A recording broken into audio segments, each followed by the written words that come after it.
Hello everyone, this is Neha and I welcome you all in Khatri tuition classes. Let's start chapter 1, Geography, our environment.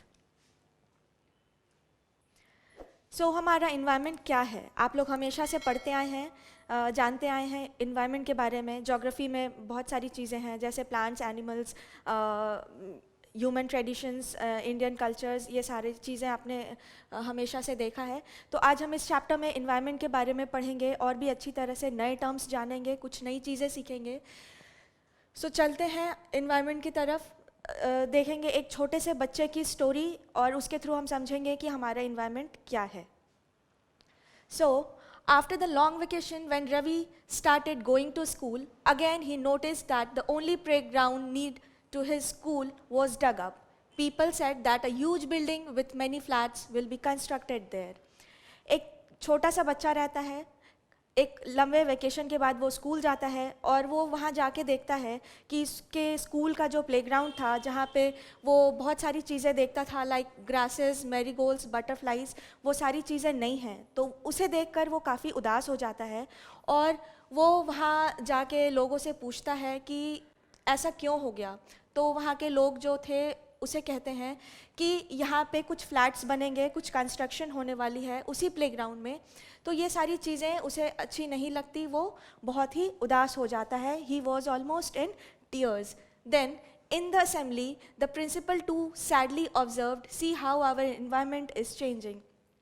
फिर assembly में उसके principal ने बोला बहुत उदास होते हुए कि हमारा इन्वायरमेंट भी कैसे चेंज हो रहा है. In the class Ravi asked his teacher what is environment and whatever you see in your surroundings, said the teacher. फिर वो अपने टीचर से पूछता है कि मैम इन्वायरमेंट क्या है. तो उसके टीचर ने उसे बोला कि जो भी आप अपने आसपास देख रहे हैं, आप अपने सराउंडिंग में, वो आपका इन्वायरमेंट है. तो रवि ने सोचा that means the school building, tables, chair in the classroom, even that open field and roads, garbages, many friends, all are part of our environment. तो रवि सोचता है कि ये सारी चीज़ें भी क्या हमारे इन्वायरमेंट का पार्ट है. तो उसके टीचर ने बोला हाँ, ये भी हमारे इन्वायरमेंट का पार्ट है, बट इसमें भी कुछ चीज़ें होती हैं जो नेचुरल इन्वायरमेंट में आती है और जो कुछ चीज़ें होती हैं वो ह्यूमन मेड इन्वायरमेंट में आती हैं. Some objects are created by nature, जो नेचर के द्वारा बनाई जाती हैं, like mountains, rivers, trees and animals.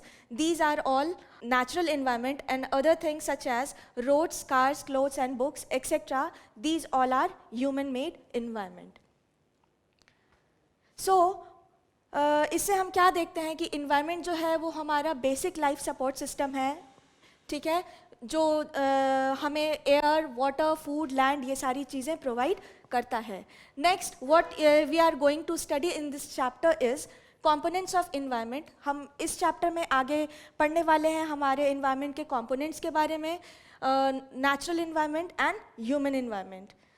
First हमारा आता है components of environment. Places, people, things and nature that surround any living organism is called environment. तो प्लेसेस हो गई जगह, पीपल हो गए लोग, थिंग्स हो गया वस्तु और नेचर हो गई हमारी प्राकृतिक, जो एक लिविंग ऑर्गेनिजम्स इन सारी चीज़ों से घिरे हुए होते हैं, वो होता है हमारा कंपोनेंट्स ऑफ इन्वायरमेंट. वो सारी चीज़ें हमारे इन्वायरमेंट में आती हैं. ये नेचुरल इन्वायरमेंट है, इसके दो पार्ट्स हैं. पहला पार्ट होता है बायोटिक और सेकेंड वन इज अबायोटिक. पहले पार्ट में हम देखते हैं जो भी लिविंग ऑर्गेनिजम्स होती हैं, ठीक है, जिसमें लाइफ होता है, जिसमें जान होती है, वो सारी चीज़ें हमारे बायोटिक में आती हैं, लाइक प्लांट्स एंड एनिमल्स, ठीक है. और जिनमें जान नहीं होती है तो ये भी नेचुरल इन्वायरमेंट ही, ये भी नेचुरल इन्वायरमेंट ही है, बट ये क्या है, ये सांसें नहीं ले सकते, ये खा नहीं सकते, ठीक है. तो ये सारी चीज़ें आएंगी हमारे अबायोटिक इन्वायरमेंट में, like land, river and mountains.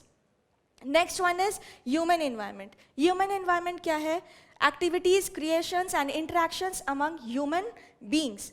अब ह्यूमन बींग्स हैं, बहुत सारी चीज़ें जैसे आपस में क्रिएट करते हैं, कंस्ट्रक्ट करते हैं, डिस्ट्रक्ट करते हैं, जो ह्यूमन इन्वायरमेंट के अंदर आती है.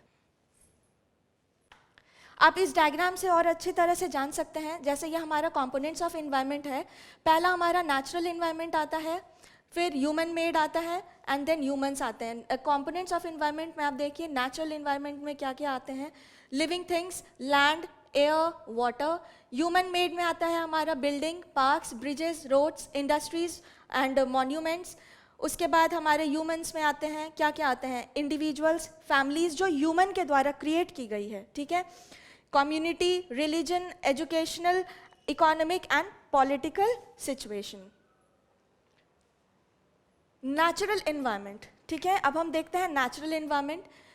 Land, water, air, plants, animals comprise the natural environment. हमारे नेचुरल इन्वायरमेंट में क्या चीज़ें आती हैं, पहले भी आपने अभी देखा, थोड़ी देर पहले मैंने अभी आपको बताया कि जो चीज़ें प्राकृतिक के द्वारा बनाई जाती हैं, ठीक है, जो चीज़ें नेचर के द्वारा बनाई जाती हैं, वो सारी चीज़ें हमारे नेचुरल इन्वायरमेंट में आती हैं। अब इसके भी 3 डिफरेंट पार्ट्स हैं। पहला है lithosphere, second one is hydrosphere and third one is atmosphere. Lithosphere क्या होता है, solid crust on the hard top layer of the earth. जैसे कि हम देखें, ये अर्थ है, ठीक है, उसके ऊपर एक सॉलिड क्रस्ट होती है, उसके टॉप पे एक हार्ड टॉप लेयर, अर्थ के ऊपर एक हार्ड टॉप लेयर का सॉलिड क्रस्ट बना होता है, that is known as lithosphere, which is made up of rocks and minerals, जो कि रॉक्स एंड मिनरल्स के द्वारा बनाई जाती हैं, और उसे बहुत ही थिन लेयर ऑफ सॉइल से कवर किया जाता है, जैसे ब्लैक सॉइल, एल्यूवियल सॉइल, ये सारी सॉइल्स आती हैं, ठीक है।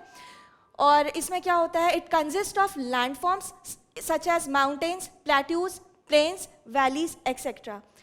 इसमें क्या क्या चीज़ें होती हैं, माउंटेन्स होती हैं, plateaus, plains and valleys. Mountains आपको पता है, जिसमें पीक होती हैं। प्लेट्यूज क्या है, table top land, table top land मतलब ज़मीन से थोड़ी ऊंची होती है बट ऊपर जाके ये प्लेन हो जाती है। वैलीज़ क्या है, वैलीज़ ये हैं 2 पहाड़, और 2 पहाड़ों के बीच से जो वादियाँ निकलती हैं, that is known as valleys. Next one, lithosphere is a domain that provides us forest, grasslands for grazing, land for agriculture and minerals etc. इसमें अब हमें क्या मिलता है, इसमें हमें मिलता है फॉरेस्ट, क्योंकि ये क्या है, ये lithosphere is what, lithosphere is earth, ठीक है। अर्थ में हमें क्या, फॉरेस्ट भी हमें अर्थ में मिल रहा है, ग्रासलैंड्स भी मिल रहे हैं जहाँ पे एनिमल ग्रेज करते हैं, उन्हें चारा मिलता है, ठीक है। लैंड फॉर एग्रीकल्चर, खेती करने के लिए भी हमें जो लैंड मिलती है वो भी हमें हमारे लिथोस्फेयर पे मिलती है, ठीक है। और मिनरल्स भी हमें मिलते हैं like coal and iron. Now next is hydrosphere. Hydrosphere का मतलब होता है वो पार्ट जहाँ पे सिर्फ पानी हो, ठीक है। Hydrosphere means water, the domain of water is known as hydrosphere. हमारे अर्थ सरफेस का वो डोमेन जहाँ पे सिर्फ पानी होती है, that is known as hydrosphere. It comprises various sources, water and different types of water bodies. For example, rivers, lakes, seas, oceans, etc. ये सारे water bodies में आते हैं, like rivers, lakes and oceans.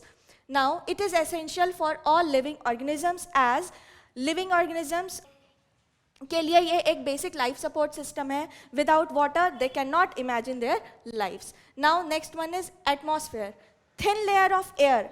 हमारा जो अर्थ सरफेस है वो चारों साइड वो किससे घिरा हुआ है, एटमॉस्फेयर से घिरा हुआ है, ठीक है, जहाँ पे एयर प्रेजेंट होती है, जिसके बिना हमारा लाइफ पॉसिबल नहीं है, ठीक है। Now the gravitational force of the earth holds the atmosphere around it. तो अब हम ये कह सकते हैं कि वो हवा उड़ क्यों नहीं जाती, हमारे एटमॉस्फेयर में से वो हवा उड़ क्यों नहीं जाती हमारे अर्थ सरफेस से, ठीक है, क्यों नहीं निकलती, बिकॉज ये जो ग्रेविटेशनल फोर्स होती है वो उसे होल्ड करके रखती है हमारे अर्थ सरफेस पे। It protects us from the harmful rays and scorching heat of the sun, जो कि हमें किन चीज़ों से प्रोटेक्ट करता है, हार्मफुल रेज मतलब ये सन है, सन डायरेक्टली पड़ रही है किस पे, हमारे अर्थ सरफेस पे, जो कि हार्मफुल है because it produces ultraviolet rays, ठीक है, और जिसके वजह से ये बहुत ज़्यादा हार्मफुल होती है। It comprises of number of gases, dust and water vapour. यहाँ पे बहुत तरह के गैसेस प्रेजेंट होते हैं, वाटर वेपर एंड डस्ट भी प्रेजेंट होती है। Now next one is change in atmosphere equals to change in weather and climate. This is very important. How? Change in atmosphere, अगर हमारे एटमॉस्फेयर में कोई चेंजेस आते हैं मींस हमारे वेदर एंड क्लाइमेट में भी चेंजेस आती हैं। क्यों? क्योंकि जैसे ही हम एग्जांपल लेते हैं समर सीजन का, ठीक है, उसमें हमारे एयर पार्टिकल्स क्या होते हैं, एयर पार्टिकल्स हमारे गर्म होते हैं क्योंकि सन की डायरेक्टली हीट जो है हमारे एयर पार्टिकल्स पे पड़ती है, जिसके वजह से हमारा एटमॉस्फेयर चेंज होता है। और अगर हमारा एटमॉस्फेयर चेंज होगा तो वहाँ के वेदर एंड क्लाइमेट भी चेंज होंगे। मतलब अगर एटमॉस्फेयर में गर्मी है, हमारे वातावरण में गर्मी है, तो हमारा वेदर एंड क्लाइमेट भी चेंज होगा। बट अगर हमारा एटमॉस्फेयर ठंडा है तो हमारा वेदर एंड क्लाइमेट भी उसके अकॉर्डिंग ही चेंज होगा। ठीक है, देखते हैं। लास्ट में आता है एक लिथोस्फेयर। ठीक है, लिथोस्फेयर, हाइड्रोस्फेयर एंड एटमॉस्फेयर, इन तीनों चीज़ों को मिलाकर एक चीज़ और बनती है, वो होता है हमारा बायोस्फेयर। ठीक है, लिथोस्फेयर मतलब हम समझ गए अर्थ, हाइड्रोस्फेयर मतलब वाटर एंड एटमॉस्फेयर मतलब एयर। ठीक है, lithosphere means earth, hydrosphere means water and atmosphere means air. इन तीनों चीज़ों को मिलाकर बनता है हमारा बायोस्फेयर। क्योंकि हमारे लिए ये तीनों ही चीज़ें बहुत ही ज़्यादा ज़रूरी हैं, क्योंकि ना ही हम सिर्फ इन तीनों में से कोई एक चीज़ भी हो तो हमारा लाइफ पॉसिबल नहीं है। लाइक अगर हमारा लिथोस्फेयर है तो सिर्फ हम अर्थ पे रह के जी नहीं सकते, हाइड्रोस्फेयर है तो सिर्फ हम पानी के साथ भी जी नहीं सकते, या सिर्फ एटमॉस्फेयर है तो हम सिर्फ हवा में रह के भी नहीं जी सकते। तो इन तीनों चीज़ों का जो एक इंटरैक्टिव जोन है वो आता है हमारे बायोस्फेयर में, जहाँ पे all kinds of lifes are possible because it includes all three components like lithosphere, hydrosphere and atmosphere. आप इस डायग्राम से देख के आप समझ सकते हो कि ये हाइड्रोस्फेयर का पार्ट है जहाँ पे सिर्फ पानी है, ये लिथोस्फेयर है जहाँ पे अर्थ है, बट ये एटमॉस्फेयर है, एयर है, बट ये बायोस्फेयर क्या है, यहाँ पे सारी चीज़ें आपको दिख रही हैं, लैंड भी दिख रहा है, पानी भी दिख रही हैं और एयर भी दिख रहा है। ठीक है, तो हमारे लाइफ सपोर्ट के लिए all three are very important. Next topic हम हमारे नेक्स्ट वीडियो में कवर करेंगे। Till then, thank you so much and please feel free to visit our YouTube channel Khatri Tuition Classes. Thank you so much.